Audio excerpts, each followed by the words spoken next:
Hello, and welcome back to the Homeschool Project Podcast. I hope everybody is doing awesome as we are all beginning to start our school years at the end of the summer here.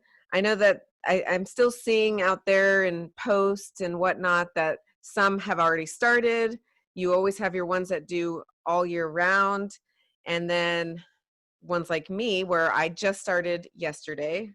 But by the time this episode goes out, it'll be that this past week we just started back our school year, and then others are going to wait till throughout the month of August. So we are at that very crucial time of planning, and stress levels are up a little, especially for those who are brand new to homeschooling. And those of you, we do really, our hearts go out to you that really were not planning on homeschooling, but you don't agree with the decision of the district that may have just come out with their plan. And now you're like scrambling last minute and like, how am I going to do this? Where do I go from here? So we've already put a couple of other episodes out there to help those parents and even ones that were already planning to homeschool, and not just because of COVID, but we had a couple of episodes already that are helping in getting you started. And today's episode, we wanted to discuss curriculum. Always a fun one. This is going to be about books, products, resources, and activities that we plan, keyword plan, to use this year, because we all know that things don't always go according to plan, right? Right. Nathan will not be on today. However, I did ask my sister, who is beginning homeschooling, to join me because I figured the more ideas and resources, the better. And we were just discussing how our brains are very different. And that's why I think it'll be very helpful to see, what her plans are and her resources are for her school versus mine, because I am more the type A structure and she's more the artsy and go with the flow type structure. So, all right. So without further ado, Nina has been on previous episodes, but for any new listeners, we're going to do a quick introduction. So Nina, tell us a little bit about yourself. Well, first of all, thank you for having me back. Of course. So for all you new listeners, I am Nina, the oldest sister of Anita, of the four of us girls. Mm-hmm. And I live in Mississippi, and I'm also a military spouse. And I have a 6-year-old son, a 5-year-old daughter, and a 3-year-old daughter. And I am brand new to homeschooling. And I have been feeding off of Anita for figuring out my homeschool plan. And then also, you guys have probably heard Emily, our other sister, she's also been helping me with the planning process. Mm-hmm. And we technically don't start schools here in Mississippi until like late August, early September. So I'm that one that's in the crunch time of homeschool planning, because I am going to be homeschooling my 6-year-old son. And that was always in the books, but now we are also going to be adding my 5-year-old daughter. So it'll be first grade and kindergarten. Mm-hmm. And then 3-year-old, she'll probably still go to preschool, maybe see how that goes. But at least it won't be such a throw in at the last minute fiasco with just one. So yep, here we go. All right. So yeah, the good thing about yours being close in age is that I think it'll actually be beneficial in the end, because we combine subjects, but our two still take things a little differently.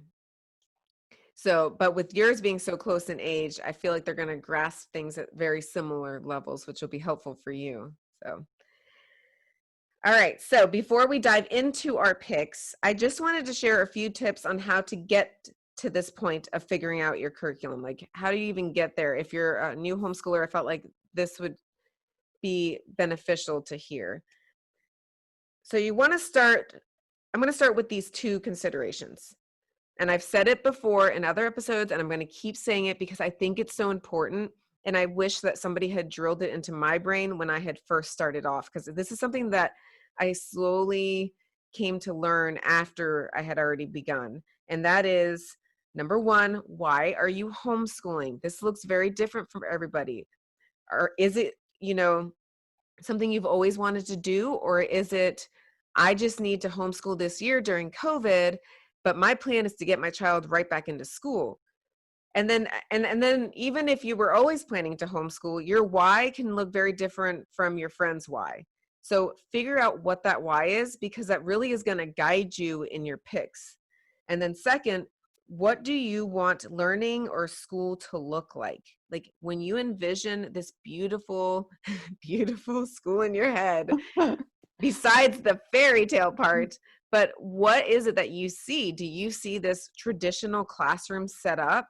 Or do you see like you love the mayhem and the messes everywhere and the learning everywhere? Like what is it that when you think about your kids learning, how does that picture look?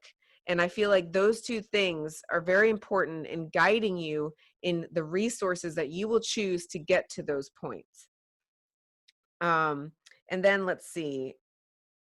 And then there's even like, so for example, will it be more the structured and child, or the unstructured and child-led learning, which is very typical of like unschooling sometimes? Or is it going to be more of the structured or following a particular method? Or will it be a mix of styles? And there's that too. Many people I think do fall under that last option, which is just a mix of different things, which I have a feeling that's going to be a lot of Nina. Yes, it is actually. I need the structure, but I also like the freedom to be creative. So that's definitely me. Yeah, and I know that you were probably like thinking of that as you were working through your process here, like, oh, I'm gonna tweak this and that because I don't want this to be so structured, but this I want it to be, more structured. Oh, yes. The next tip is that I like to create an ideas notebook. And this is basically where I have this notebook, and throughout the summer and the school year, I jot down books, activities, places to visit, anything I hear or come across that sounds like interesting, I will write that in my notebook, because I will forget by the time like the next planning season comes. I'll forget all these awesome things that I heard throughout the year. And maybe during the school year, even though this idea sounds really awesome, I'm just about overwhelmed where I don't want to throw something else on my plate. And I'm just being realistic, and I'm like, okay, this is really cool, but I really don't have enough space left on my plate to add something else to the curriculum. So I put it in my ideas notebook. I will even have like a section in the notebook for the big ideas, which is they typically relate to like the big picture of your homeschool and like the goals that you want to set for your homeschool. So there's like that one page too. Well, it ends up being more than one page. It's one The multiple section. pages. Yes. The big idea, so that's going to be like the bigger thoughts and goals that you have for your homeschool, where everything else in the notebook is like those tiny little things. Like, for instance, this one girl on let me see if I want to shout out to her. So I need to find, it's Mommy is Outnumbered on Instagram, and she had this cute idea for what she does at lunchtime. And she basically she'll put up almost like a lunch menu on the little kids like bulletin board, whiteboard, and it's just two options for lunch, so not too many options, whether it's like maybe it's like pizza or peanut butter and jelly sandwich. And she'll put those two options up on the board. And then each kid has a different color popsicle stick with their name on it. And then she has an envelope under each menu. And they basically stick their popsicle stick that has their name into which menu option they want for lunch. And that way she can start preparing at a certain point in her day, and there's no arguments and everybody's happy. And I was like, that's genius. That is so cool. I'm totally stealing that idea. Ideas notebook. And they might actually eat their lunch because they never want to eat their food. So maybe this way they'll be more motivated to eat. Yes. Because they're like, I got to choose. Exactly. She said that she has a special needs child and that they're very picky, and that this has actually helped that child, and they have gotten more excited and more willing to eat what they're served with this little practice that she does. Genius. That is so cool. I love it. Yeah, I'm creating that. Let So you know how it goes. those are the things though, like if you see it and you're just like, oh, that's awesome, but you don't write it down anywhere, you're going to forget it, So jot it down. And even if you aren't going to implement it right then and there, you have it in your notebook that you'll go to. And I like to think of the notebook as like a rough draft and almost like sometimes like your brain dump, right? Like all your ideas, Yeah. you're like brain dumping it into your notebook, like a journal. And eventually my final draft will be what's going into my planner for the school year. But even if I didn't use it for that school year, I'll always have it there for the next school year to come. So, I like that. yes. All right. And then involve your kids in curriculum and learning activities when you're planning, whenever possible. I understand like the small ones may not always want their opinion, but as they get older, try to involve them in that. So like at the end of our school year, I had the kids tell me, okay, what did you like about this year? What did you not like about this year? And I actually wrote it down. And then that way it helped me in planning over the summer for the following year. And even on our first day of school yesterday, I took out a roll of like that, I guess it's drawing paper, but it comes in a big roll. And so I Right. unrolled it across our school table and I had them write down all their, like, basically their goals for the school year. What are things that they want to work on? What are things that they want to get better at? What are things that they want to learn about? And they put it on this piece of paper. And then again, I will try to implement what I can throughout the school year with their thoughts. And again, it gets them excited if they feel like they were part of that planning. That's really cool. I'm gonna probably have to throw that in there too. Yeah, you should. And even for our first grader who is still, I mean, he is writing, I have air quotes here, but Yeah. he's still, when they want to put down ideas, they're not excited to write that young. They're going to get frustrated. So I said Right. he could draw pictures of his ideas, goals, whatever. So for your age group, you could have them draw pictures and they can explain to you what they were wanting. I foresee a lot of dinosaurs and princesses on my paper. Yes. Santo had, what was his?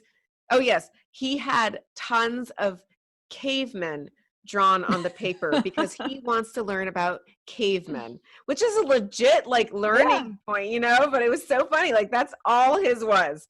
Where Mia had wonderful ideas. You can tell the difference in the age group. Right. Like Well, she had she's legit goals. 9. Yes, exactly. She had legit goals. She had, sentences and pictures, and it was awesome. She did great. So yeah, you'll see. I love it. But the point is, again, they feel like a part of it and they get excited for the school year then. And that's what I have for that for our tips. So I think now is a good time that we are going to just dive in. So where do we want to start, Nina? Let's see. I guess I'll start with if you have like a spine to your curriculum. So what I mean is like the spine to our curriculum is Charlotte Mason, and we are using a curriculum called Mater Amabilis, which is Charlotte Mason based. And it has, but the difference with that one with, as far as from other ones is that it's Catholic based as well. So that is like the spine to our curriculum. But as we discuss subject by subject, you'll see that I don't follow everything that they say. It's just really nice for me because, first of all, Nathan and I really did love the philosophy behind Charlotte Mason. So we kind of follow that structure very, very lightly. I wouldn't say we follow it to the core. And then also that this particular one that we're following provides a free outline, and it has like all of the links to all the books that they recommend in the outline for the year. So it takes out a lot of work from my end, and it's already like organized, and then I literally just have to go into their charts and edit and take out the things that I'm not using and add in what I am using. So that is like the spine to our curriculum. I don't know if you have anything like that. I know if you want to explain kind of like where you're going with yours. Well, I'm also using the Charlotte Mason method, Okay. and the Mater Amabilis Mm-hmm. because you had introduced it to me, and after going over it and reading it, my husband and I had agreed that this should be the best way to go. And of course, when I started to plan out my schedule and looking over all of it, I was like, I don't know what to do here because I have no teacher background. This is not my thing. I'm a culinary student. I'm an artist. Like that's, I was like, I'll be able to focus once it's scheduled for me and structured, but I didn't know how to break it down to the daily as far as like what I was going to be doing. So lovely Emily, her sister, she helped me out. She broke it down and literally went nerded out on this and got all excited and had it all perfectly laid out for me with each day set up with the week and like literally has my entire year already planned out. She's So awesome. she's awesome. So I'm shouting out to my sister. Thank you, Emily. But again, like you, we're not using it completely to the core. We're going to be using other things plugged in for math and science and reading and that sort of thing. But for the most part, that's what we're using since, Catholic. Yes. Yeah. Yeah. And again, it made it easy for as far as like for the religion part that they brought up all the books that we like to follow. But you could still use that curriculum and take out like the Catholic component and it be a wonderful Charlotte Mason curriculum to use. So we'll link that in the show notes in case you're interested. I have friends that have even just used some of their resources that are listed in their outline because they're like, oh, these are really good books that they list here for like geography and for history. So again, it's worth looking into because it's all kind of done for you and you don't have to do the Catholic component part. So, all right. And then I lost my train of thought.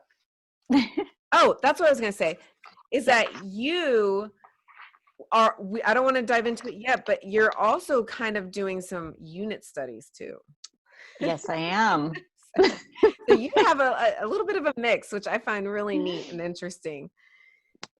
Well, I'm kind of, hopefully, Nina, you'll be able to browse into your notes because we didn't compare notes before, but I'm going to, I have them right here.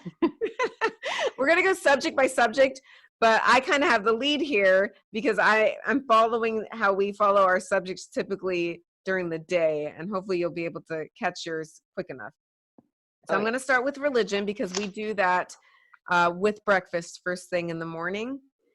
And so for that, we do a New Testament book, a catechism, and a saints book. And they get rotated where we only hit one book once a day. And then it ends up being only 4 days out of the week because the saints we do twice. And then so on the 5th day, on Friday, we typically will listen to a podcast, religion-based podcast for kids. So I don't know if you're doing anything different or you're doing the same thing. It's pretty similar. I'm going to be around breakfast time doing the Saints book, but then I'm also going to be alternating days between the Saints book and the Catholic Sprouts podcast. Yeah. So because I feel like they do better with like listening to something versus me actually reading to them. I agree. And we listened to the podcast a couple of times and I would stop every so often and see if they were listening and ask them questions and try to tell them a little bit more about what was going on inside the podcast. And they seem to like it a lot. And because they're short, I was just like, all right, this is perfect. Okay, this is what we're going to be using for most of it. So that's about the same thing that we'll be doing. Okay. And yeah. All right. Then next would be story time on our schedule. And for this, we are going to read aloud a book that comes from our language arts program.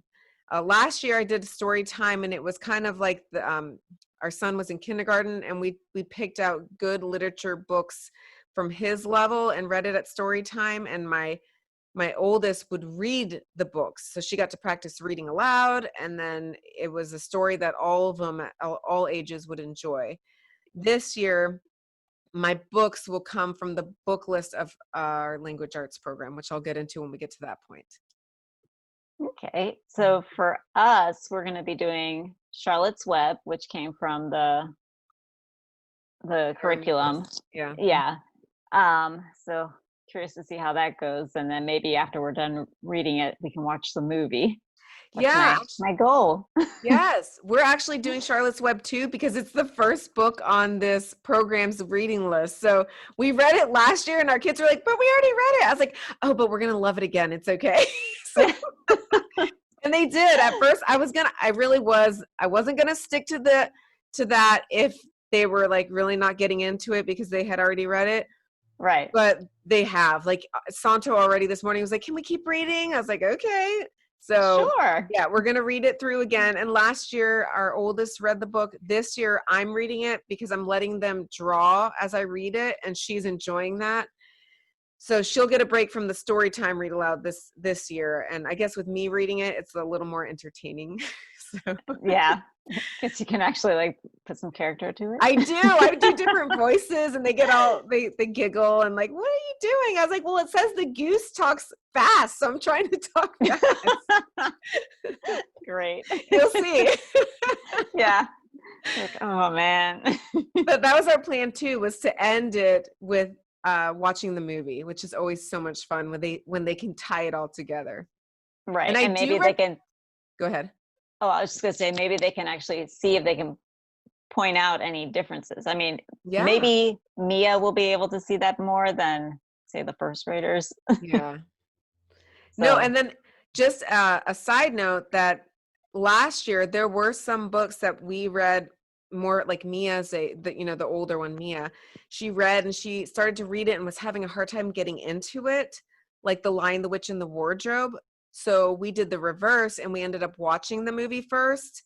And then she loved it that she like just sped through that book. So if all else fails, if your kids are having a hard time like getting into it, then try watching the movie and then reading the book and say, okay, then we're going to watch it again at the end. all right. That sounds good. I Yeah. have to give that a shot then. Mhm. All right. So now I'm going to move to language arts, which is usually like your grammar, your copy work and writing, narrations.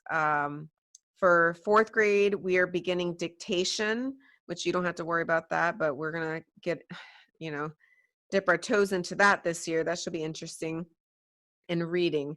So for language arts, we actually ended up doing like a package this year, and we're going to try Brave Writer.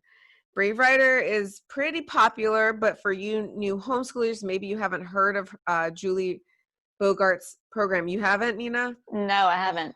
She is wonderful.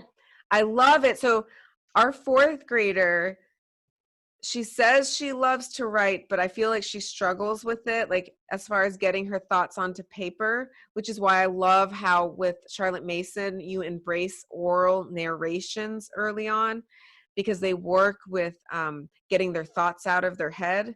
And then dictation will be working from those thoughts in your head and actually putting them on paper. So it's that step process that I love Charlotte Mason does because I can see it with our daughter. Like she truly struggles with that. And so I wanted to do Brave Writer because I feel like her program is very fun. That's the best way to put it. And she has all kinds of different programs, writing programs. So, I mean, anything you can think of.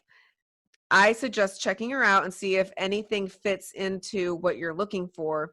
And yours are still really young. She does have young, like I think Yeah. Jot It Down is for the little kids program that she has.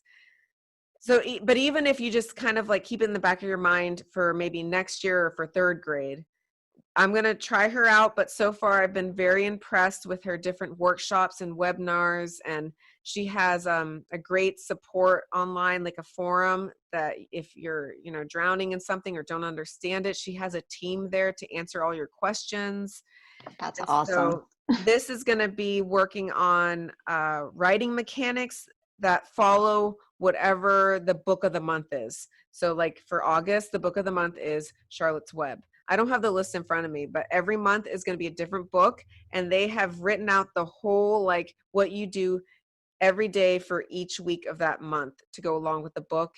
And it is going to work on like grammar, copy work, all that kind of stuff, and dictation and French dictation, which I've never heard of French dictation. I'll have to explain that to you another time, but we're going to try Okay. that out. And I'm going to finish up language arts. Language arts is big, and then I'll let you jump into what you're doing. Then for my first grader, as far as handwriting, I still, even though we're going to be doing copy work with this program, I still want them to do like a couple of minutes of an actual handwriting book every day. So my first grader is going to do handwriting without tears, probably just like a page a day. And then our fourth grader has a cursive book, so she can continue to work on cursive. She started that last year. And then once a week, the fourth grader is going to try out typing. I haven't looked into it. We're supposed to be starting in like 2 days. Typing, I keep hearing typing.com. Can you believe it's on my planner and I haven't even looked at the website? It sounds familiar. Like I have a lot of things and I'm like, oh, I haven't even looked at that yet. This is like Nathan calls me the idea fairy. I get all these ideas and then now I have to like follow through with them. So I call our first week of school, and maybe our second week of school too will probably be this way. It's going to be like our guinea pig weeks, because I don't even think that's the right phrase, guinea pig. Somebody will correct me. It sounds right. I'm calling it review week for me, like getting started, getting acquainted. Yes, and it's like your trial and error, and that's Right. what this week has been. Oh my gosh, we only finished day 2, and I feel like I want to pull my hair out because there's been a lot of trial and error. And that's what I mean, like we can plan for this. This is not set in stone, because something is probably not going to work, and you'll find out real soon what doesn't. But yeah, so she's going to try out typing. I think it's important, and she actually has an interest in getting better at typing and using the computer. And then for reading, our first grader will continue to read to me, practice reading to me, just through the use of library books on his level.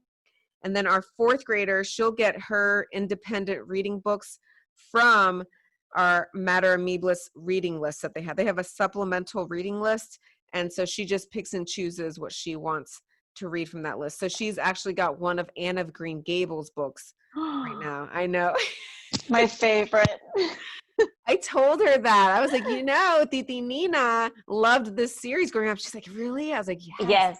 It's actually still in the garage at mom and dad's house. So if you go there, you can get it. I almost took it home while I was there last. So the entire thing is there. You should. Those are going to be wonderful for your daughters. Like, I know, but really if Mia wants them and you're there before I get there, go ahead and take them, or ask mom to ship them off to you. But they're there.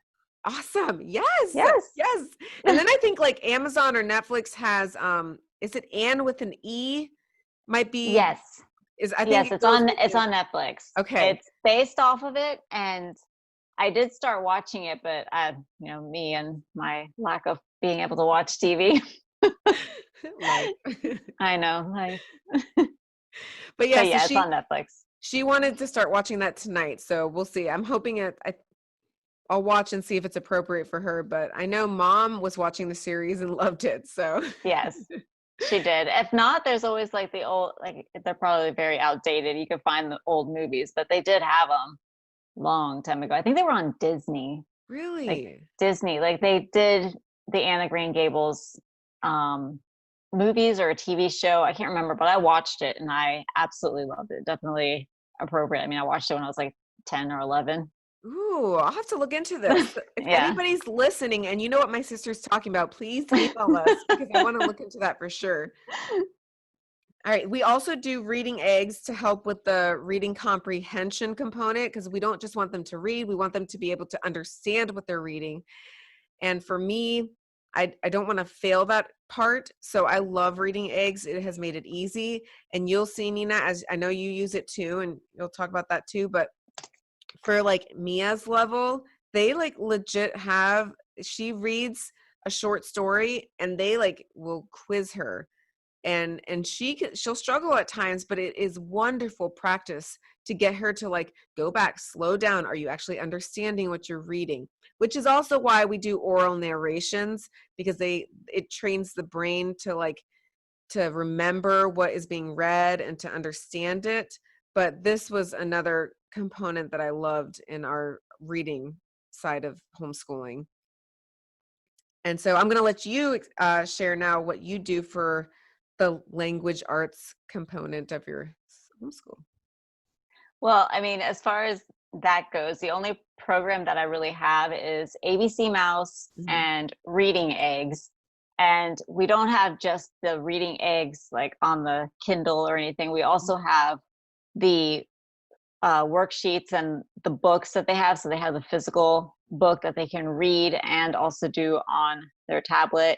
Nice. And then they have the worksheets, which I've been printing out. And because if you have the subscription, there's a tab that has like the extras, and you go in there and you can look up the program for kindergarten and first grade, and it'll tell you which level that they're starting on for that grade, and then you can print out the worksheets for each week for their grade level.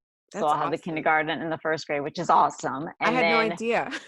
yeah, because I go on the computer and I log in on the computer. So if you have their subscription, you just go in there, and then because I had thought about buying the whole workbook, which is like I found it on Amazon for like $20, but then I was like, I can just print this out and have it and just create. I just bought them a binder and just started printing out what they're going to need for the first couple weeks, and they'll be in there and week by week.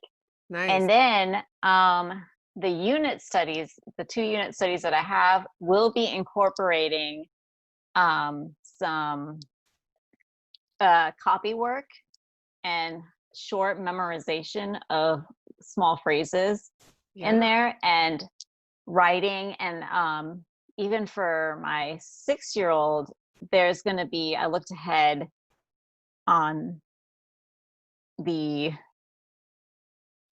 and like the nature unit study, there's going to be um, a short paragraph that he reads, and then there's Mhm. questions so that he's uh, related to what he read, Oh, so he can, you know, comprehend what he's reading. yes. And so that's going to be kind of cool. And then as far as reading goes, I'm going to have my son pick out books each week, and I'm going to have him have a little reading log, kind of what he did in kindergarten at school. They had every week he would pick out whatever books he wanted to read, and then for that entire week he would read those books and be marked in his little reading log. And once he was able to read the whole thing, then he could put those back and pick out more books. Yeah. And then once my 5-year-old starts to read, I'll probably have her do the same thing and just pick out, books here and there. And I'm hoping that the libraries be open soon. Oh Because boy. if not, we're going to be like, all right, how many books do we have in the house? So they're not open yet over there? I honestly don't know. I haven't looked. So You should look that's because that's going to be like my next thing. yeah, and I was going to bring that up was that depending on where you live and what your comfort level is, maybe you're comfortable and you're okay with going to the library with your kids, or if you go with your older kids and they wear masks, you can still get to do that throughout the year. But if you're not comfortable or you don't have that option, there's also where you can just place your, I call it an order, place your order of request for library books online through your library, and then they send you an email when the books are ready for pickup. And I have started to do that because I mean, I really am not comfortable yet bringing our toddler into the library. They have to wear masks here, but he will touch everything and anything and then touch his face, and I'm like, yeah, we're not going there. So Or roll around on the floor like my 3-year-old, and I'm like, what's the point? yeah, so yeah, we're not to that point yet. So in the meantime, I'm just ordering them online and then picking them up, and that has worked well. And then you can still get your kids involved by having them help pick out the books that they want to read and adding them to the cart on your request from the library. So That's cool. like, I hope, yeah, I'll have to look into that and see if we have that here because I haven't even checked yet. Mhm. That's on my to-do list. It's okay, you're not starting yet. Not yet. So is that it for your language arts? Yep. Okay. And then, oh, and you were talking about reading logs, which made me think one thing I wanted to try this year, because I also feel like it's kind of an incentive for the kids to see and mark what they have read throughout the year, is that there's these kind of like a blank template you can get on Pinterest, really, and print it off. And it's like an image of a bookcase that shows the spine of books on the bookcase, but they're blank spines. And so when you finish a book, you can write the title of that book on there. And I thought Oh, that was that's really so cute. cute. Yeah. I So love it. you can do that. And I looked before I did this episode, and I found already a couple on Pinterest that are free to print. So I think we're going to try that this year and hopefully get them more excited to see the progress of all the books they're reading throughout the year on their own. We'll do the ones where they just do it on their own. So, or the ones like for our beginner readers, the ones that they read to us and they actually finish, we'll go on that. All right. Math. Ooh, do we love math? Always a fun one. Yes. We are going to do Master Books Math for a Living Education. I chose this because I'm going to backtrack a little. We did Math Mammoth last year. And for anybody interested, I do suggest Math Mammoth. It's a good curriculum. It and it was still an easy one for me to incorporate into our school, where it didn't ask too much of the parent, but it still explained pretty well to the child on how to do things. Like I didn't have to explain too much, and especially for my oldest, that's needed because she loves math, but she struggles with math.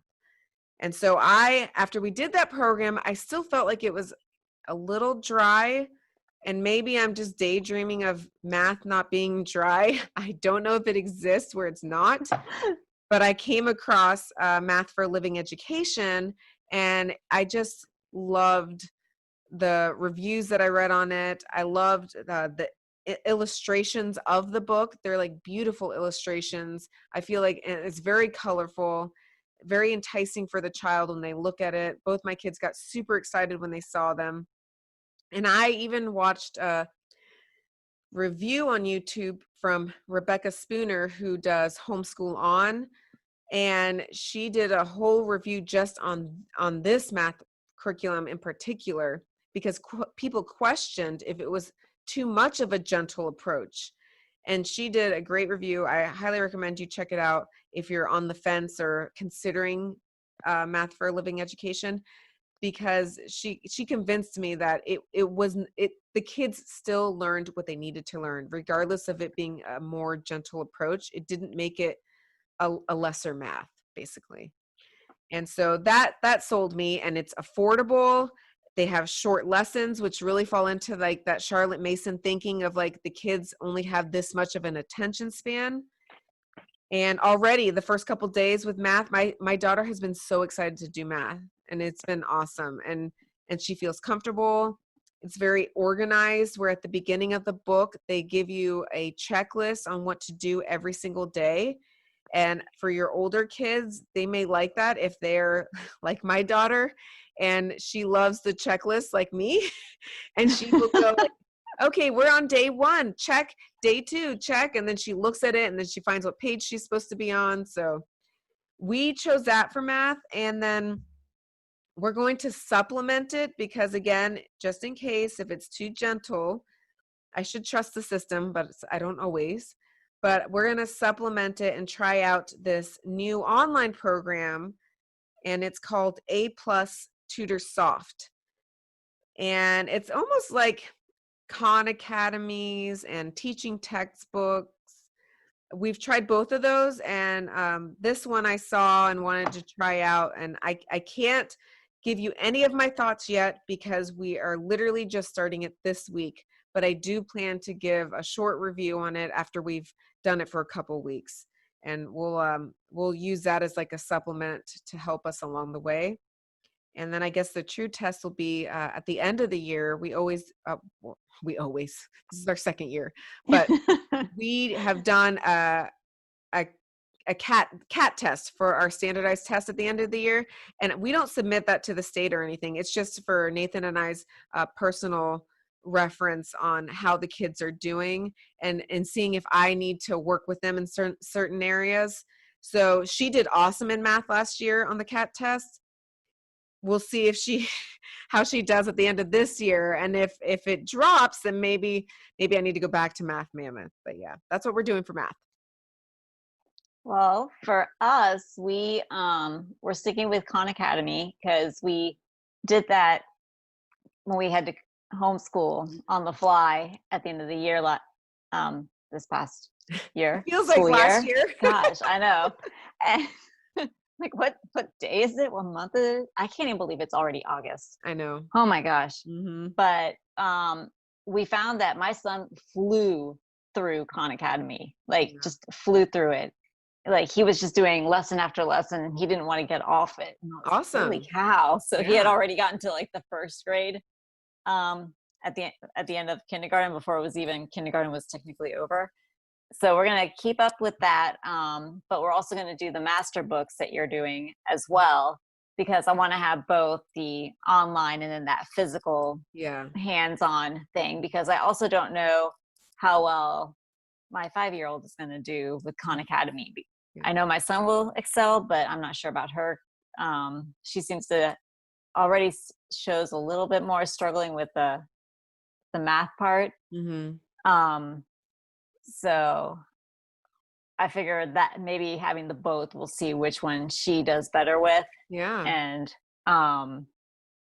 so those are the two that I'm going to end up working with for right now and just see what happens. And then I also have gotten like, little manipulatives to help them count and visualize, like what's it called? With the beads that you slide across. The abacus. Yes, I ordered one of those. Oh yeah, we love those. And then I also have just tiny little stackable things that they can put together and put tens together and ones and stuff like that. So I'm hoping that will also help as well. Absolutely. I am a firm believer now, after have gone through our first year, that manipulatives are so important. I know we've been told this, but then you actually see it when you become the teacher, that they definitely need that. Both, and even my oldest, she still will have to go back to like the tangible items sometimes if she has to like refresh her basic skills, like. And I'm like, okay, if you need to, you've got the counters, if you need to, resort back to that. But definitely our abacus has been our favorite out of all the math manipulatives. Abacus has been, I think, our son's favorite so far. Yeah, I can't wait to see how my son does with that, because he'd be like, it's more than 10. And you can see him like looking at his feet like. That's what happened with Santa last year. I was like, you got to use abacus because you only have 10 fingers. I know. I'm like breaking out the goldfish and he's like eating them as he's counting them. I'm like, that's not helping. That's not going to work. No. We're not doing subtraction right now. We're doing. We're adding. Yeah. And for those who aren't aware, Khan Academy is free, which makes it a wonderful supplement because you don't have to pay for it. Exactly. So now we're going to move on to history. And for our curriculum, we are going to be doing U.S. history and ancient history. And again, that's probably because of me having a fourth grader. I don't know about the younger ages. And for U.S. history, we're going to be using This Country of Ours, which is a living book. And we used it last year because I think it takes about 3 school years at the pace that they put it to complete. And so we did use it last year, and there are parts that are a little dry, and then there's parts that the kids really get into. But because I don't want to go spend money on another history curriculum, we're going to continue on until we finish it. So that's my take on U.S. history. I do, however, though, if the reading for that day was dry, I will always go and find YouTube videos or art projects that tie into what part of history we were learning. And then that way they actually get into it and then understand it better. Because I am not one to just read it and be done. No, if I feel like they definitely were like not like, this wasn't exciting, I find ways to make it exciting. And YouTube is just so easy these days. Even if I didn't know I was going to use a YouTube video that day, it's that quick that I can just search something of that topic for kids and then play the video for them. So we're going to do that. And then we always, for history, both histories and geography, we always bust out the map or the globe so that they can see where we're at in discussing history. And then ancient history, this year we'll be studying ancient Greece. Last year was ancient Egypt, which my son absolutely loved. And this year it's going to be ancient Greece. And we will be using a living book as well, and it's called Famous Men of Greece. We started that today, and the first chapter was on Greek gods. And my son already was like, just like in awe over the book. So far, so good. And that's what we're doing for history. All right. So this is where I start to talk about my unit study that I'm excited about. Okay. All right. We're also going to be doing This Country of Ours, or yeah. Mm-hmm. But history is not my subject at all. I do not get excited about history, although my husband does. So when he's home, he will probably get excited about teaching this subject. But I actually came across an idea on Instagram of a homeschool mom that she had her son building the fort from St. Augustine. Ooh. Like, it was this really cool looking fort, and that they had done a history lesson on St. Augustine and the fort that was there in Florida. And I was like, what? Because I have history in St. Augustine, because that's where I went on my first date with my husband, where we got married, and then obviously we're from Florida. Mm-hmm, yep. And so my mind started rolling, and that's where I was like, I'm going to start doing a unit study of like the United States, but taking one state at a time, and start to incorporate the geography by showing the kids Mm-hmm. where the state is and locations on the map. And since my kids were born in Florida, I can put in, okay, this is where in Florida you were born. And then we can start learning about the family history. Mm-hmm. And it just kind of got a little excited, because I can slowly learn some history from the child's level, and then incorporate the geography, and then incorporate family history. And then from there, we're going to be moving around the South to kind of get more of the family, where his family is from, where we're living now in Mississippi. And then eventually we'll make our way to Puerto Rico and Yeah, that's awesome. get our parents. So that's kind of my I come up with this unit study that I found. And I actually went on teacherspayteachers.com, Yes. Mm-hmm. which is what you told me about. And I typed in Florida unit study, and then I just looked for my grade level. So I found one that was from pre-K to fourth grade, and it was like $4 to download, and it's very, very easy. Like, That's awesome. that's something that we can do. Mm-hmm. And then that's where I can incorporate also field trips, where the ideas. Yep. So when we go to Florida, we can go and visit certain places while we're there. Mm-hmm. And I found kind of like a outline of it, how to do like the unit study. It's a little bit more advanced, so I would just probably just follow what I found on Teachers Pay Teachers. Yeah. But this one, it's happyhomeschool.familyclassroom.net, and on there they had a guide for any state unit study. That's great, which I definitely Yes. want to do for Ohio history, because we actually have to do Ohio history, and we did it last year, and I just kind of like put things together last minute, but I totally want to look at that guide for ours. Yeah, so that's going to be one unit study that I'm actually excited about.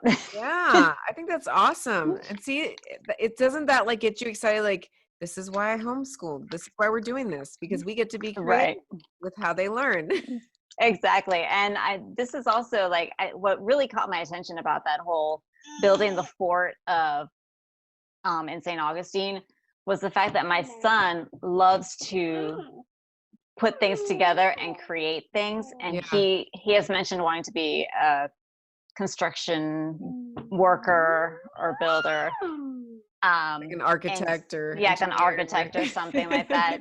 And so I thought, if I can find this fort for him to build and incorporate that into the curriculum, that was my main focus Yeah, at first. who How can I tie cares? this in? Yeah, He's gonna love making this fort. How can I tie this into this curriculum? yeah. And so, yeah, that's my way of getting the arts and hands-on and all of that combined, which, of course, it's this idea. So let's hope that it actually pans out and works. If not, they'll have fun making a fort. Yeah, exactly.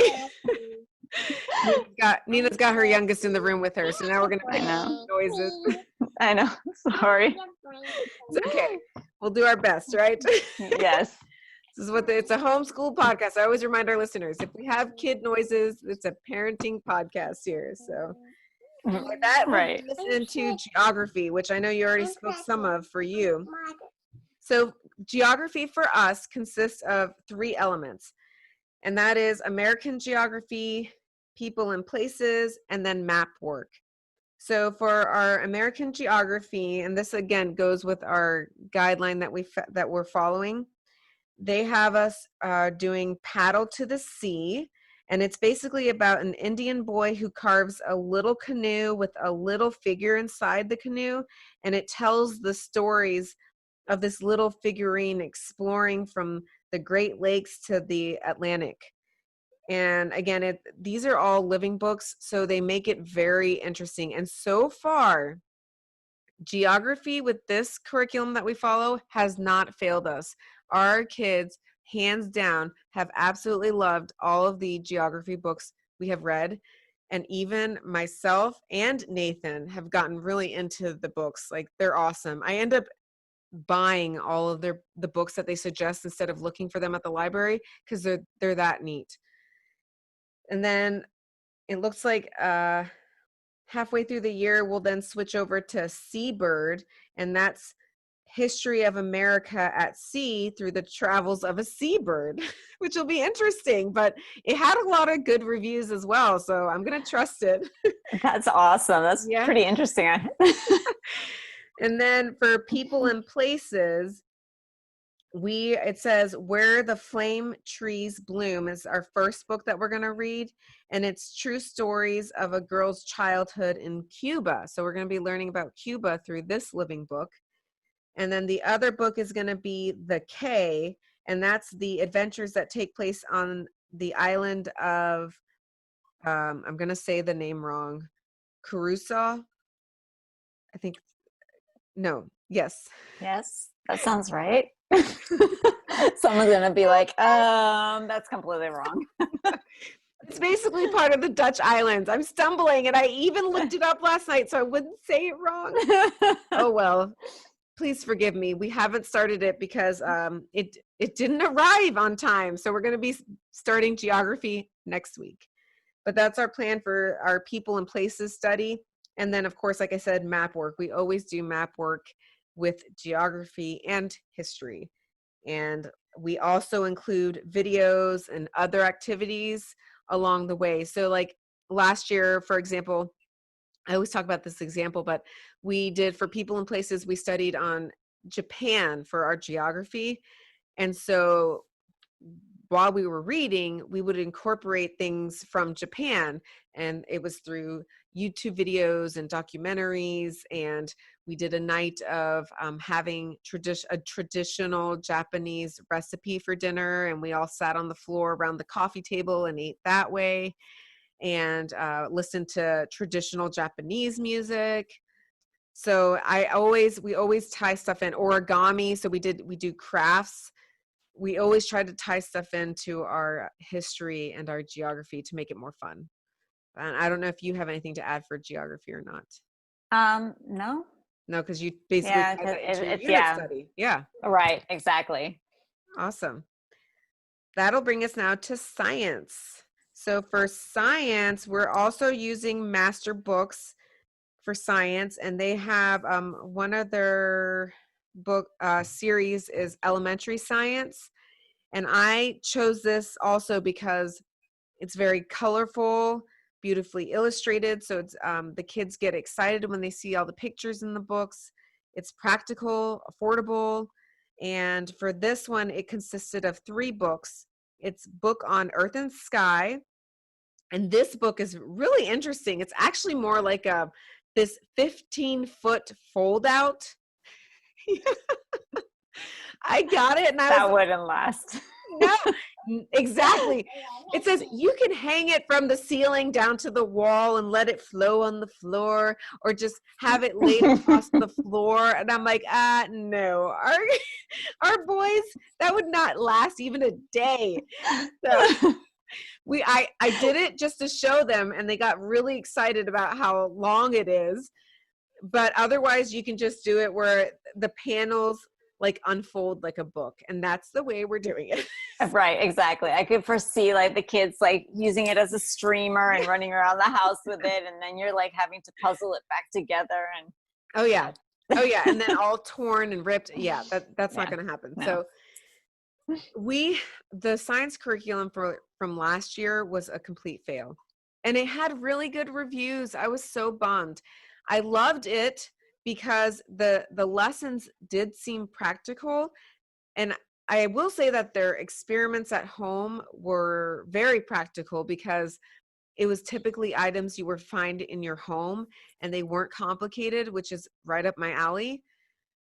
But the lessons were so wordy, is the best way I can describe it, that our kids would just lose interest halfway through. And my kids love science. So it was really sad. And that's why I was like, I got to find something else, and something that's going to keep the lessons short. So again, Master Books follows more of that Charlotte Mason style. And so their lessons tend to be shorter and more practical. And these are the reasons why I'm trying this out. And I'll let you guys know at the end of the year how it goes. But yeah, so I was going on the 3 books. So they have the big book on Earth and Science that folds out. Then they have an ecology book and a bugs book. And those are totally up my son's alley. So he is like so excited about that. And we'll basically be learning about habitats, plants, animals, and insects in the natural world. And that is our science for this year. That actually sounds a lot of fun. Oh, I Like, hope so. yeah, I want to know how those master books work out. I We will. Emily found me the Gentle and Classical Nature Study. Mm-hmm. And that's basically what we're going to be using, because it starts off with amphibians and the life cycle of a frog. And we have already a pet bearded dragon, which is my lizard in the growing stages right now. And then my son captured a lizard out in the backyard, and he has that. So we have like a love for reptiles and amphibians and stuff like that. So I figured this would be a really fun unit study. Yeah. And that's where it'll be incorporating the copy work and the memorization of short phrases. And then we're also going to start using Spanish in there and learning some Spanish words. Awesome. And then part of it, which is what I'm super excited about, but it's just going to up our pet status, is we are going to grow 2 frogs from tadpole stage all the way on up. And I read that these things can last up to 5-6 years. So, but that's so cool. So I'm actually excited about that. And then like I'm using that study as my basis, but I went on Teachers Pay Teachers and got, I think it was like $7 for a frog or amphibian and reptile unit study. So I can have like the printouts, like, and it's a lot of stuff, and Material? it's material, yes. And it has a lot of printouts that go along with what I'll be teaching in this unit study, so they'll have like that physical work that they can see the frog life cycle Yeah. and do some copy work in there. And then it even has um a observation journal that as their frog Right. grows, they can draw. They have a little spot that they can draw. Like, so I printed out all this stuff. I've been printing for like the past 2 days. My printer's probably like, give me a break.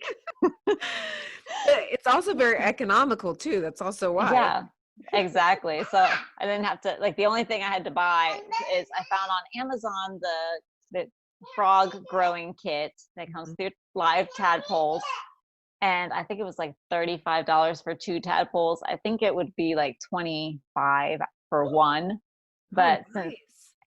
since I have 2 kids and the possibility of one maybe not making it, Yep. I want There's that. to have a backup. Looks like you might be explaining life and death sooner than what you thought. Exactly. So that's what we're going to be doing for our science, and I'm actually kind of excited about it because I'm like, more pets. And you have always been into reptiles growing up. Yes, I have. So I mean, it's not dogs and cats or anything like that, but I mean, we've got fish and lizards and a bearded dragon, so why not add some frogs? That's awesome. That's going to be so much fun. I cannot wait to see y'all's posts on that and how that process goes. And maybe you'll Yeah. sell me on doing more of that type of science for next year because I am all about that. I think that is so fun. I feel like I need to add more of that into my life. So, Yeah, why not? I mean, your kids love that kind of stuff they anyway, do. so might as well. Yeah, because we do. And so that brings me to nature study. I'll just sidekick it to that real quick since you're Mhm. incorporating that, because nature study is part of science. And so for us, our nature study is basically we go to a different park every, I'm sorry, not every day. Once a week, we go to a different park, and that's not including weekends. On weekends, we always go to parks. As you have seen, we're always out and about. You'll see on Instagram because when Nathan's off of work, that's how we love to spend our weekend together as a family. But during the school week, I actually have one day a week that is um, that time is allotted for nature study, and we'll go like I think this year I have it in the schedule for on Wednesdays that we'll go at the end of our day, and I'll take out I'll shift the schedule around where we don't have as many subjects that day so that we can be gone to the park for like 2 hours, but it'll be like at the end of our day where we usually take a lunch with us and go to a new park. I try to change it up so they don't get bored, and they bring their nature journals and so they each have their own little backpack because I'm like everybody's got to do their own thing now, right? Mama doesn't need to take one big backpack with everyone's stuff. They bring Exactly. a backpack with their nature journals, their coloring pencils, and a pencil, and then any other little supplies that they have found that they love to take with them, whether it's like a magnifying glass or binoculars or a little specimen container if they want to collect stuff. Santo loves his little net that he takes to the pond, and things like that. You just build your little kit as you see their interest bloom, and they will go to the park, we'll eat lunch, then we'll go explore, we'll hike, whatever. And then at the end, they bust out their journals and then they either write or draw a picture about something that stood out to them in nature. And then sometimes we will even do extended learning off of that. So if they found like a spider that looked really cool that day, we'll go home and we'll try to look it up, or even sometimes we even like search it right there on the phone. Those are the times I will bust out my phone, and I'm completely okay with it. Is when like we were hiking a couple weeks ago and we found all these salamanders at the local park in the creek, and they wanted to know what this one salamander was. So I busted out the phone and I went ahead and as they were playing in the creek, I read everything about salamanders off to them while they were playing. So that's how we incorporate our nature days and nature play into our school. So See, I feel like you guys have more places that you can go and actually do that, because like where we are, there really isn't that much, like Yeah. as far as going out to do nature. We have trails here and there, but we don't have anything that's real that we can actually go and get lost and Yeah. really Yeah, I see understand. anything. Mhm. So probably most of our outings will be more on driving a couple hours to go somewhere to Yeah. where we are. We can drive 45 minutes and be in Alabama, or drive about an hour or so and be in Louisiana. And then obviously we can go to Florida or go to Georgia Yeah. when we're visiting family. So Mhm. I think we're going to revolve, see like when we go to those places and incorporate trips and field trips while we're visiting people Yeah. to, and be like, okay, today we're going to go do learning. If you guys want to come with us, then go ahead, but this is what we're doing. So Yeah. That's great. That's for those who are in those areas that maybe don't have as exciting parks. Those are great ideas, because you're right. Where we used to live, we didn't have, it was like the same thing all the time that we were going to see, or like the same terrain, which the kids didn't really get into hiking as much down there. But up here in Ohio, we do. We have all kinds of places to explore. I mean, it's amazing. So we are blessed as far as that goes. All right, now literature. For literature, it is a separate subject for us. And so this year we'll be doing mythology, Shakespeare, and poetry. So mythology, they're going to be reading the children's Greek Homer, and I don't think I wrote down the other one. So, and this one basically is their stories inspired by classic Greek literature. And then, which again, both my kids love mythology already. From last year, they got a taste of it, and so this is going to be, they'll be excited about this year. Then with Shakespeare, I know nothing about Shakespeare. I know it is an important component for many curriculums, especially Charlotte Mason. A lot of people love Shakespeare. It is just not me, but I want to introduce it to my children and see if they love it. Just because I don't doesn't mean that they won't. So they had suggested a different book this year. I'm not going to go with that because I have to figure out Shakespeare myself. And so I got this book called How to Teach Your Children Shakespeare. And we're going to start with that. I heard a lot of great reviews on this book. I'm still trying to figure out how to use it. So we're holding off, and we're going to start it probably, if not next week, then the following week.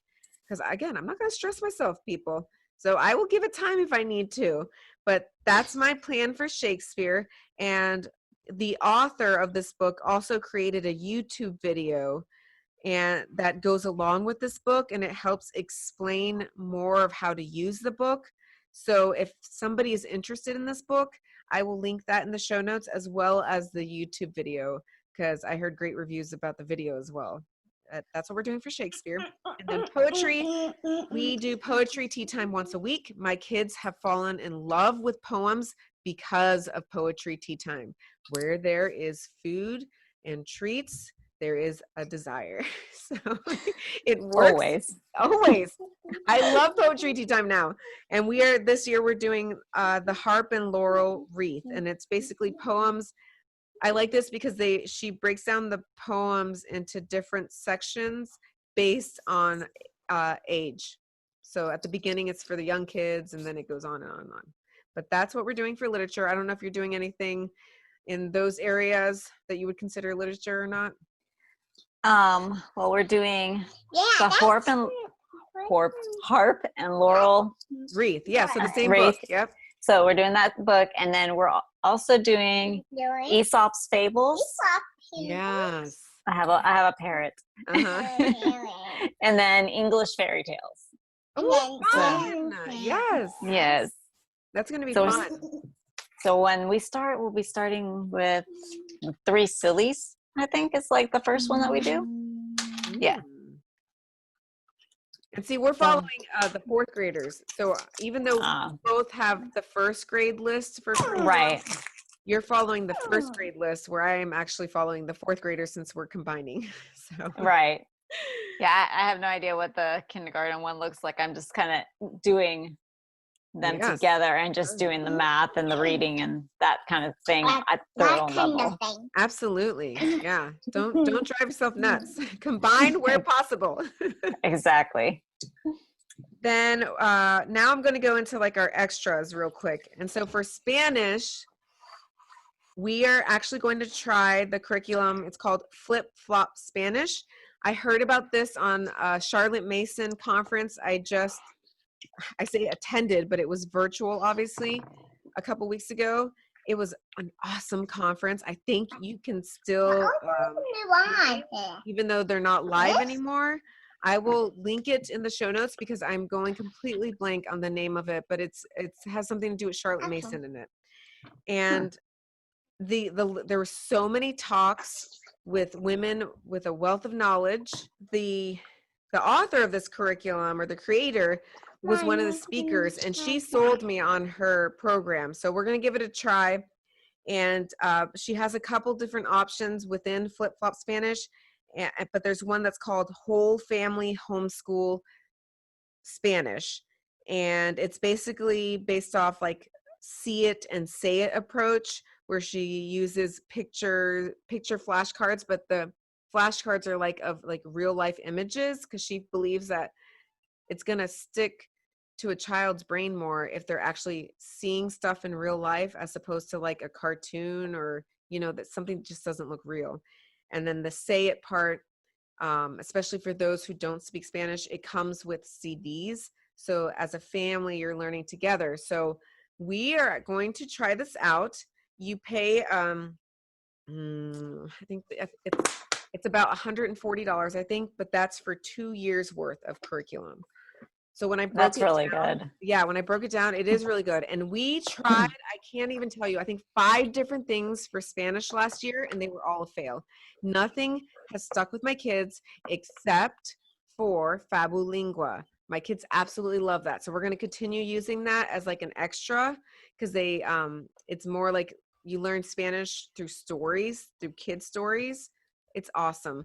So we're going to do that, but also for like a curriculum, we're going to do this. And I told Nathan that I want to do Spanish as a family so that he learns with us. So we're actually going to wait till he gets home to do it. But it should only, I think each day is only like 15, 20 minutes anyway. So it could be a quick one that we can sit together at the table, knock it out, and then we're all on the same page of all the words that we're learning. Because, Nina, you and I know Spanish. I mean, I have broken Spanish, but I understand a lot of it because our parents are Puerto Rican, and I'm able to speak it. I can survive. I used it a lot when I was working as a nurse. But to teach my kids and where and how to teach them is a struggle for me. So I do need help with that, and that's what we're going to be using for foreign language this year. I don't know if you've figured anything out yet. Oh, you did mention Spanish, didn't you, with something? I did mention Spanish. It's incorporated in the nature unit study, but it's just like a few phrases like the frog and I forget what other words. And then as you go on, they incorporate more words in there. But I've been talking to Mom, who was previously a Spanish teacher. So she still has talked about doing a recording for us and having us watch it, hopefully. Yeah. Which is what we're hoping for, is for her to teach it, because she would be awesome, a great resource for us, because she taught it and she's Spanish. And I think, when the kids visit, my kids learn Spanish from her when they're there. And for me, it's kind of like English and how to teach like actual English grammar. Yeah. It's the same thing, but just in a different language. So as much as I understand it and I can just sit there and be like, okay, this is the sentence. It sounds right, but I can't tell you why this is the right way to say it. Right. Yes. And so even though I probably have a better advantage, because Mom always says I destroyed your guys' Spanish speaking abilities by always talking English to you people. Yes, because you were the only one out of all of us that learned Spanish first. That was your first language. It was my first language. Up until preschool, right? Right. And I spoke it, and I stopped speaking it as soon as I got into preschool because everybody else was talking English. Yeah. Because we were in Florida. Mm-hmm. And it's starting to come back more now. Like, everyone knows when mommy's mad because she starts speaking in Spanish.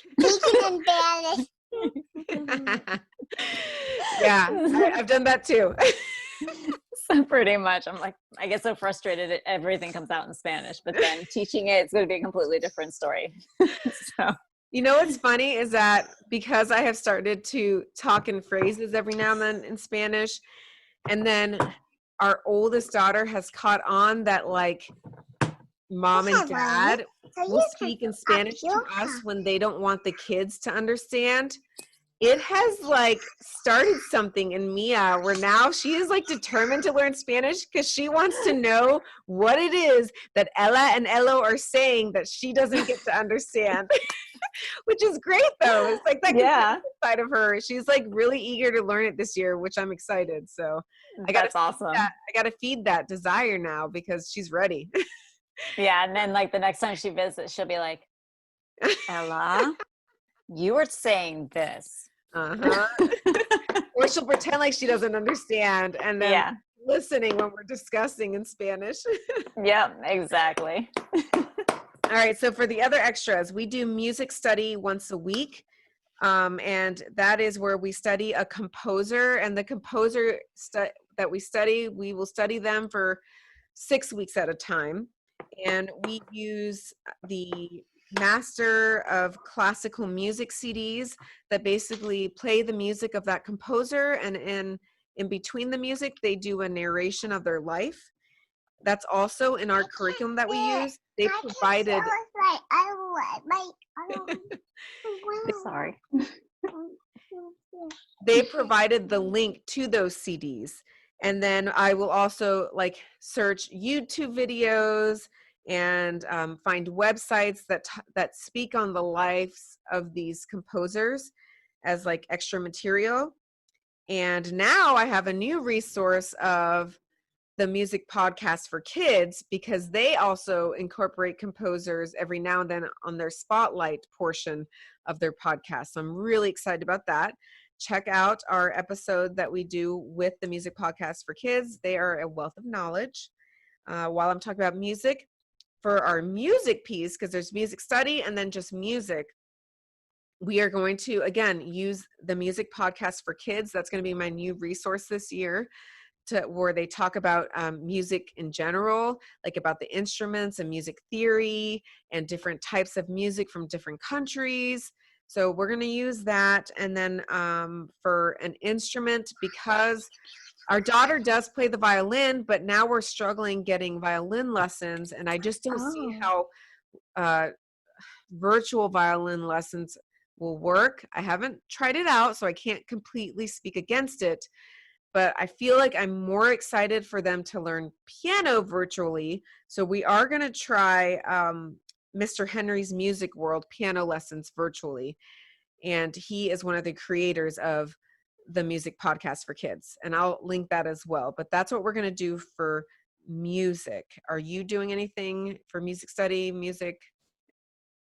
To be honest, music and art kind of didn't end up on my schedule, and I don't even know how it didn't end up there, but I was like, oh my gosh. And I actually listened to that particular podcast yesterday. Gabby. And then that's where I was like, now I have my podcast that I'm going to be listening to for music. Yeah. And it's easy. And yes, and I know that my kids, especially the girls, especially the girls, love music. You can't talk yet. Like, one of them loves to play the piano, the other one loves to sing, and I know that I want to be able to feed that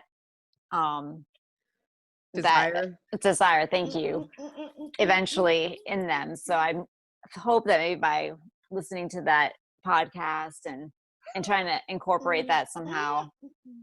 That's in my planning stages. I'll have to get that in there because Fridays are pretty much wide open right now. So that's probably where I'll be including the musics and that sort of thing. Mm-hmm. And I don't know if you heard, because he said it real briefly in our episode with an interview with them, but he had mentioned that they, this season with their podcast, are actually going to try to start incorporating lesson plans with some of the podcast shows. So I saw that. It's going to be awesome. It's going to be a great resource. So I highly recommend them for all you listeners. I'm not being biased. They are awesome. Have you listened to one of their episodes yet? I did. I just went and just picked a random one. I don't even remember what it was. And I was like, oh, this is so cool. I love the intro. And they just sound like a lot of fun. Yes. I was like, yeah. It's so catchy. I love it. And our kids love it. Like they love it. So that's what we're doing for music. Then picture study. Our curriculum basically provides the links to the different artists we will study throughout the year, which makes life easier. And that link, that link will go to a website that has that specific painter, and it will have like a biography on them. And then it has all, I wouldn't say all, but many samples of their paintings on that website.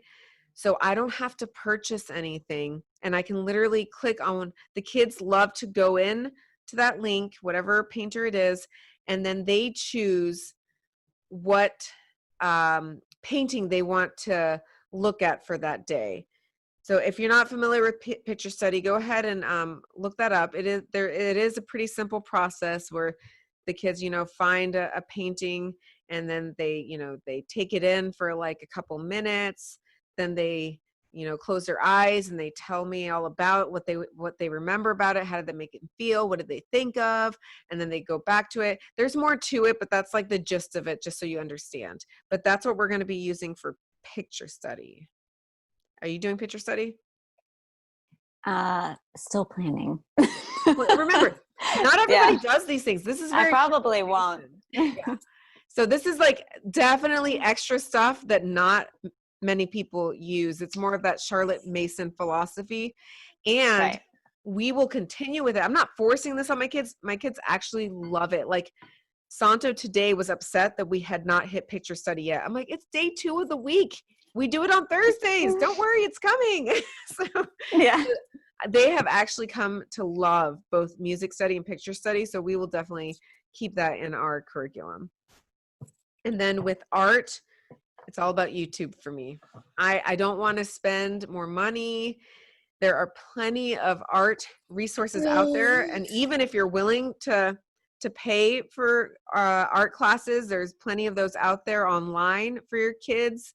And then if you're in an area where you're able to do that regardless of COVID, there's always been art classes for kids around.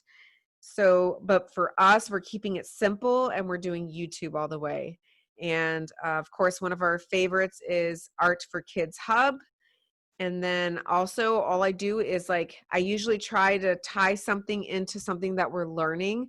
So if there's something in geography, like let's say we're learning about, like the oceans. Okay, I'm going to go very simple here. And then we'll do an art. I'll pull up how to paint an ocean, or if it's something with history or science, any of that, whatever we're learning, we'll try to tie that in. So for example, yesterday for science, we were talking about the layers of the earth. So for art, we actually did a how to draw the layers of the earth, and it actually helped because I felt like it stuck with them when we tied art into whatever it is we're learning. And that is what we're doing for that. That's basically the same thing we'll be doing. That's what we did at the end of the last school year. I would, whatever it was that we were learning, I would just find it on YouTube and have us do something artistic that way. Yeah. We're losing. Sorry, we're losing. Okay, well, that was all of the curriculum for me. I'm trying, I want to see if I can tie up these last pieces here really quick, because I know that this episode has gotten long. So real quick, if you're wondering what we're doing for our toddlers, for me, for my 3-year-old, we're going to be using Busy Toddlers Playing Preschool Year 1. She has Year 1 and Year 2, but for the 3-year-old, Year 1. I had spoke about this briefly and put it in our show notes for our toddler series. And Emily, our youngest sister, actually began the curriculum over the summer and absolutely loved it. She loved it because it's very simple. It's very easy to tie into your everyday life. It uses things around the house that you're typically going to have. And it basically, there is not much to be asked of the parent. And that is exactly what I'm looking for. So I bought it, and right now they're still doing a 25% off. So you can buy a whole year's worth for $30. Why not? And it's digital, so you print it once you get it if you want to print it, or you can just have the whole PDF on there.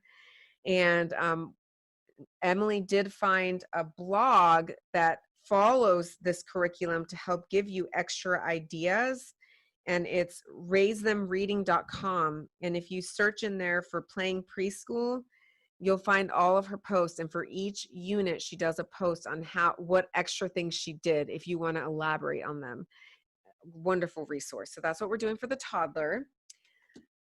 Are you doing it? You know, she's going, you already said at the beginning that she'll be going part-time to preschool. Right. She'll be going like 3 days a week. And then if she ends up having to come home, I have like, you're happy. thank you. On the days that she is home, then I'll have her doing her own little activities and playing and incorporating whatever we're studying. Just give her a notebook and pretend that she's doing it too, being involved, because she likes to do whatever the other two are doing. Absolutely. And that's the best way. So yes, we're going to keep it simple too. I'm not going to force anything on the 3-year-old, but I do want to have stuff available if he's like eager to be involved. And it also holds me accountable that I still teach him something and not forget about him, even if we know the letters, the colors, the shapes, all that. All right. We're going to move on now to the final part of this episode, and that is our schools are not just the subjects, but it's also all the extracurricular activities. So I'm going to run through. Nina, if you want to chime in, you can, but I'll try to make it quick on things that we have done in the past for extracurricular activities and things that I plan on doing. Because of COVID, it has changed a ton. It's very sad this year.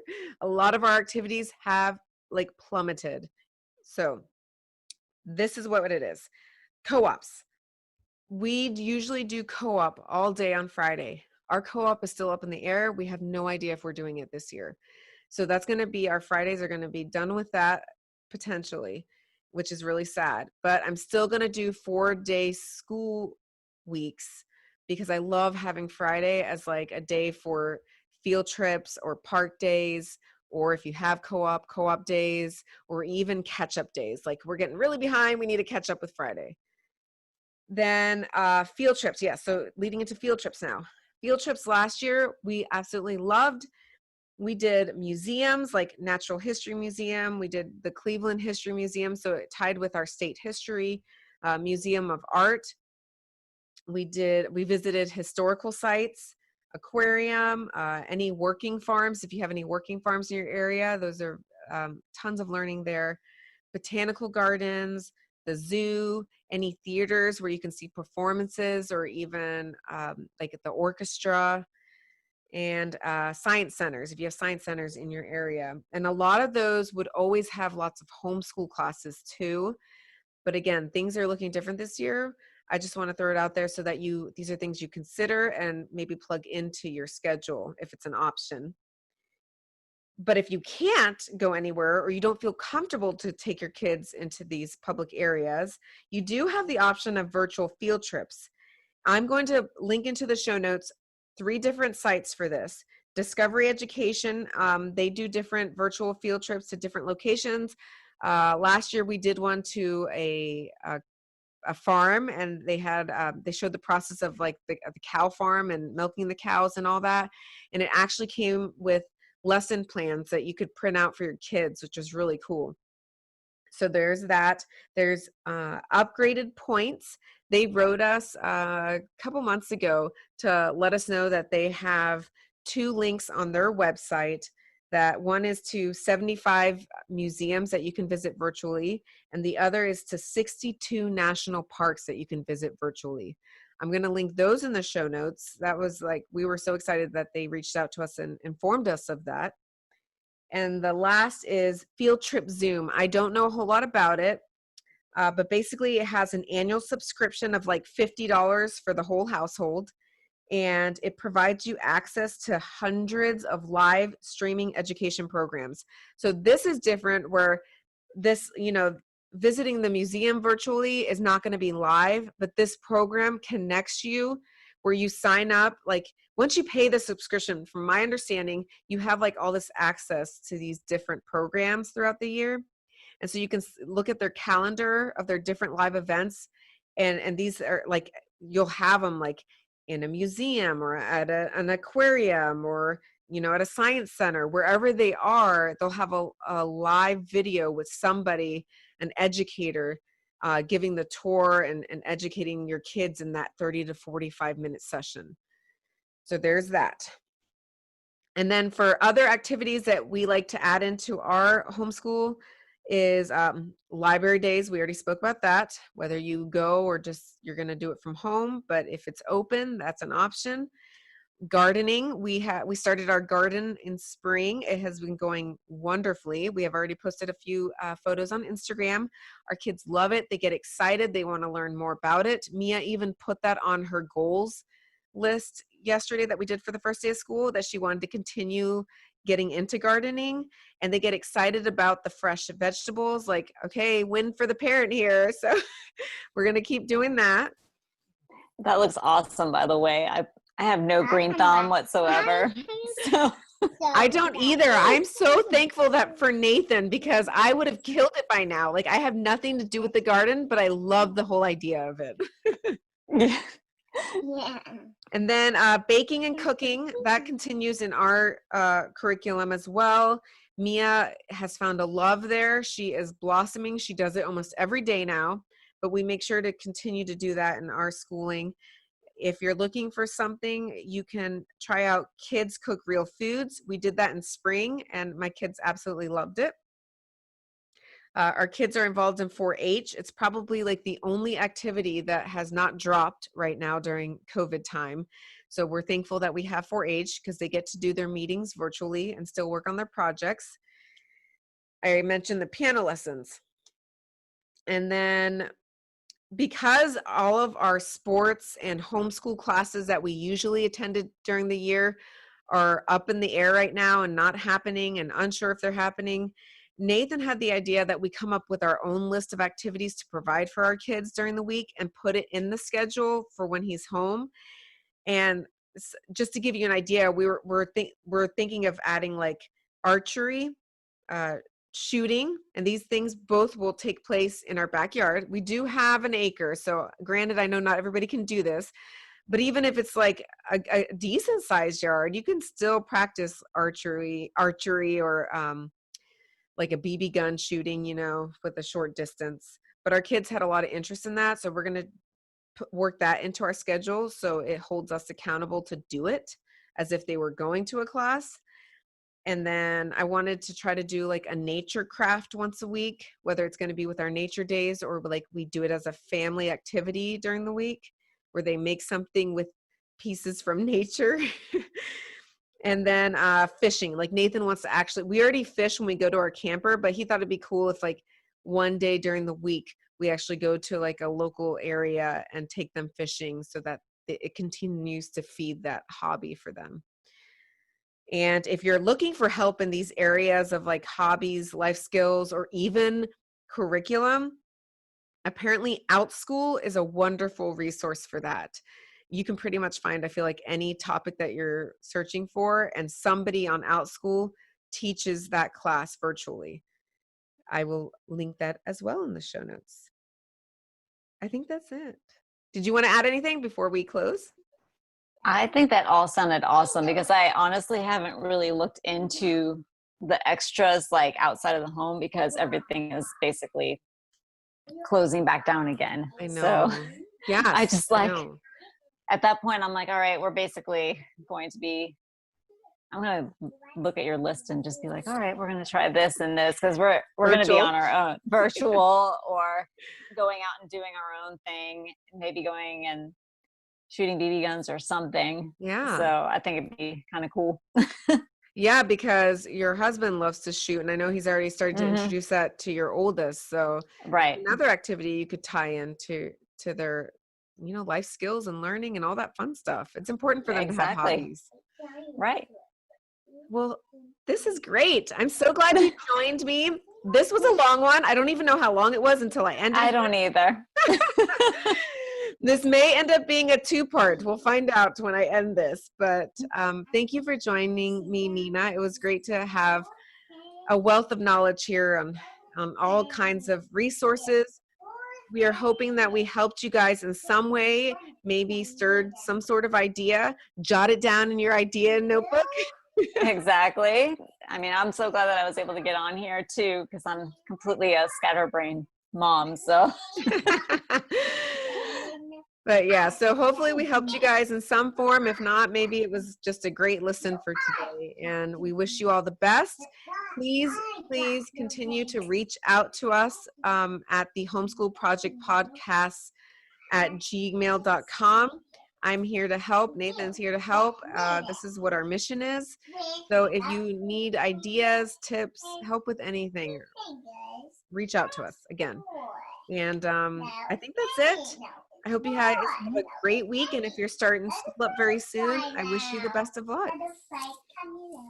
well, thank you. Sorry for the chitter chatter in the back.